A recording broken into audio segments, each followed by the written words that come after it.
Hello viewer, আসসালামু আলাইকুম।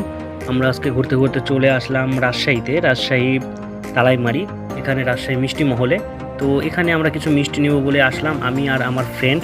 এসে এখানকার পরিবেশটা অনেক সুন্দর লাগলো এবং এখানে অনেক ধরনের মিষ্টি আছে। এরা অনেক সুন্দর করে এগুলা সাজিয়ে রেখেছে এবং ভালো লাগছে। তো আমরা মিষ্টি নেব বলে এখানে গেলাম, যেয়ে দেখলাম যে অনেক রকমের মিষ্টি আছে, যেমন লাল চমচম আছে, সাদা চমচম আছে, কমলা ভোগ আছে, লালমোহন আছে। তো এখানে সাদা চমচমগুলো অনেক সুন্দর লাগছে।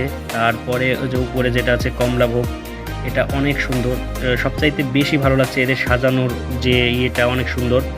এবং এখানে দেখেন আপনি কতটা সুন্দর, এত সুন্দর রসালো এবং খাইতে এতটা স্বাদ, এতটাই ভালো লাগছে, আপনি দেখলে আপনার জিভে জল চলে আসবে। এবং এখানে দেখেন কত সুন্দর করে তারা সাজিয়ে রেখেছে। এটা হচ্ছে তাদের ঠিকানা, রাজশাহী মিষ্টি মহল। তো এটা হচ্ছে রোয়েট গেটের পশ্চিম, রোয়েট গেটের অপোজিট পাশে আছে এটা।